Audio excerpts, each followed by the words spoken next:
Assalamualaikum warahmatullahi wabarakatuh. Perkenalkan, nama saya Cindy Olivia. Pada kesempatan kali ini saya akan menjelaskan tentang kurva IS dan kurva LM. Yang pertama, kita perlu ketahui apa sih itu kurva IS. Jadi kurva IS adalah kurva yang menghubungkan tingkat-tingkat pendapatan nasional pada berbagai tingkat bunga, di mana dipenuhi syarat keseimbangan di pasar barang. Sedangkan kurva LM adalah kurva yang menunjukkan besarnya pendapatan nasional pada berbagai tingkat bunga yang memenuhi syarat keseimbangan di pasar uang. Selanjutnya yaitu kenapa alasan saya memilih kurva monetaris berbentuk inelastis, karena penurunan suku bunga akan mempengaruhi tingkat pendapatan. Simulasi kurva kebijakan yang mendorong LM ke bawah. Kebijakan moneter yang dikeluarkan oleh BI pada saat itu adalah penurunan tingkat suku bunga. Pada awal 2020, BI telah menurunkan tingkat suku bunga menjadi 4,00%. Penurunan ini dilakukan pada Februari, Maret, Juni, dan Juli, masing-masing sebesar 25 bps. Keputusan ini konsisten dengan perkiraan inflasi yang tetap rendah dan sebagai lanjutan untuk mendorong pemulihan ekonomi di masa pandemi COVID-19. Karena tingkat bunga turun, sehingga para pelaku usaha bergerak melakukan peminjaman dengan harapan roda ekonominya terus bergerak.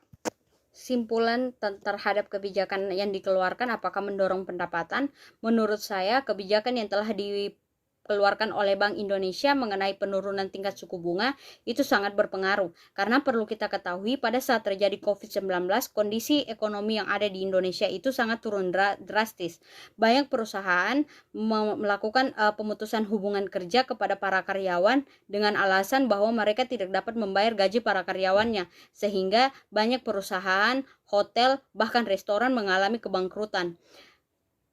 Dengan adanya penurunan tingkat suku bunga, para pelaku usaha dapat meminjam uang di bank dengan harapan bahwa mereka dapat memulihkan kembali kondisi ekonominya agar mereka dapat bertahan di situasi kondisi tersebut. Perlu juga kita ketahui bahwa ada beberapa perusahaan yang memiliki laba cukup tinggi dalam kondisi tersebut, di mana pada saat itu Telkomsel, Excel, dan Indofood memiliki tingkat laba yang cukup berkembang pada saat COVID-19. Kebijakan yang seharusnya dipilih menurut saya adalah di mana Bank Indonesia harus menurunkan GWM rupiah sebesar 50 bps yang ditujukan kepada perbankan yang melakukan kegiatan ekspor dan impor, yang tentu saja dalam pelaksanaannya harus berkoordinasi dengan pemerintah. Dengan penurunan 50 bps diharapkan dapat mempermudah dunia usaha melakukan kegiatan ekspor dan impor dengan biaya yang lebih murah.